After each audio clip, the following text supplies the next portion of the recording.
السلام علیکم ورحمۃ اللہ وبرکاتہ۔ سورہ المائدہ آیت نمبر 23۔ اعوذ باللہ من الشیطان الرجیم، بسم اللہ الرحمن الرحیم۔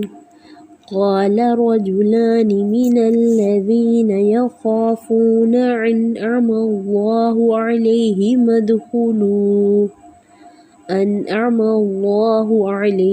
ادخلوا علیہم الباب فإذا دخلتموه فإنکم غالبون وعلی اللہ فتوکلوا ان کنتم مؤمنین۔ لفظی ترجمہ۔ قال کہا، رجلان دو آدمیوں نے، من الذین ان میں سے جو، یخافون ڈرتے تھے، انعم اللہ انعام کیا تھا اللہ نے، علیہما ان دونوں پر، ادخلوا داخل ہو جاؤ، علیہم ان پر، الباب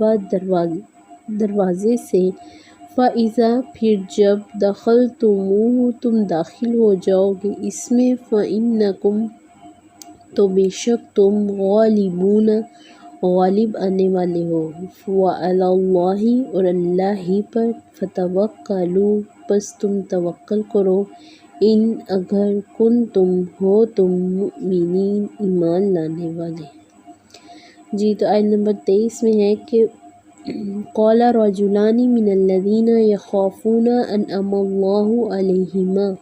کہا دو آدمیوں نے ان میں سے، کن میں سے، یعنی بنی اسرائیل میں سے دو آدمی ایسے تھے، یخافون وہ ڈرتے تھے اللہ سے، انعم اللہ اور انعام کیا تھا اللہ نے ان پر، علیہما ان دونوں پر، یعنی کہ وہ حضرت موسیٰ علیہ السلام پر ایمان لا چکے تھے اور اللہ تعالیٰ سے ڈرتے تھے کہ اگر ہم نے اللہ اور اس کے رسول کی بات نہ مانی تو ہمیں پکڑ لیا جائے گا، اللہ کے عذاب میں ہم آ جائیں گے۔ تو انہوں نے بنی اسرائیل سے کہا، ادخلوا علیہم الباب داخل ہو جاؤ ان پر دروازے سے، یعنی انہوں نے ایک ترکیب بتائی ہے کہ تم کس طرح اس میں داخل ہوگے تو تم غالب آؤ گے۔ انہوں نے کہا کہ تم اس سرزمین میں ان کا جو دروازہ ہے اس میں سے داخل ہونا، فَإِذَا دَخَلْتُمُوهُ فَإِنَّكُمْ غَالِبُونَ پھر جب تم داخل ہو جاؤ گے اس میں تو بے شک تم غالب آنے والے ہو، یعنی انہوں نے انہیں اچھی تجویز بتائی کہ تم اس کے اوپر عمل کرو جو اللہ اور اس کے رسول نے تمہیں حکم دیا ہے، وَعَلَى اللَّهِ فَتَوَكَّلُوا اور اللہ ہی پر پس تم توکل کرو۔ انہوں نے کہا ہے کہ دیکھیں ہر کام کے لیے ہمیں خود سے کوشش کرنی پڑتی ہے، اگر ہم نے کسی چیز کو حاصل کرنا ہے تو اس کے لیے ہم کوشش کریں گے تو وہ ہمیں حاصل ہوگی، جب ہم کوشش ہی نہیں کریں گے تو وہ ہمیں ملے گی بھی نہیں۔ اسی طرح انہوں نے یہ کہا کہ جب ہم داخل ہی نہیں ہوں گے تب تک وہ سرزمین، وہ مقدس جو سرزمین ہے وہ انہیں نہیں مل سکتی، جب تک وہ اس قوم کے ساتھ جنگ نہیں کریں گے تب تک وہ ایسے ہی رہیں گے۔ انہوں نے ایک ترکیب بتائی کہ تم اس طرح اس سرزمین میں ان کے دروازے سے داخل ہونا،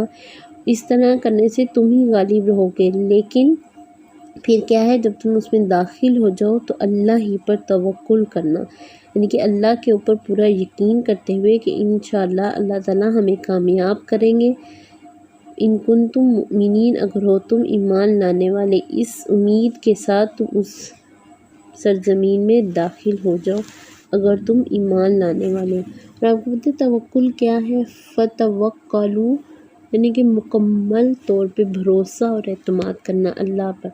اللہ پر بھی، اور اگر بندوں پر بھی اگر ہم کریں تو انہیں ایسا توکل، ایسا یقین اور اعتماد ہو جس میں بالکل بھی شک کی گنجائش نہ ہو۔ دیکھیں جب ہم کسی سے امید رکھتے ہیں تو ہمیں شک ہوتا ہے، لیکن اللہ تعالیٰ سے جو ہم امید رکھتے ہیں اس میں ہمیں بالکل بھی شک نہیں ہوتا، ہمیں یہ ہوتا ہے کہ انشاءاللہ اللہ تعالیٰ ہماری دعا یا ہم نے جو کچھ بھی اللہ تعالیٰ سے مانگا ہے وہ ضرور ہمیں عطا کریں گے، جلد نہیں تو دیر سے ہی صحیح۔ اس لیے توکل اور ایمان والوں کی جو صفت ہے اس میں یہ شامل ہے کہ وہ اللہ پر توکل کرتے ہیں، اپنے ہر کام میں اور توکل سے کام لیتے ہیں، ٹھیک ہے جی۔ تو اس طرح انہوں نے اپنے ساتھیوں کو یہ بتایا کہ اس طرح ارض مقدس کو حاصل کرنے کا یہ طریقہ ہے، تو تم اس میں داخل ہو جاؤ اور اللہ تعالیٰ پر توکل کرو۔ یہیں تک تھا ہمارا لیسن۔ السلام علیکم ورحمۃ اللہ وبرکاتہ۔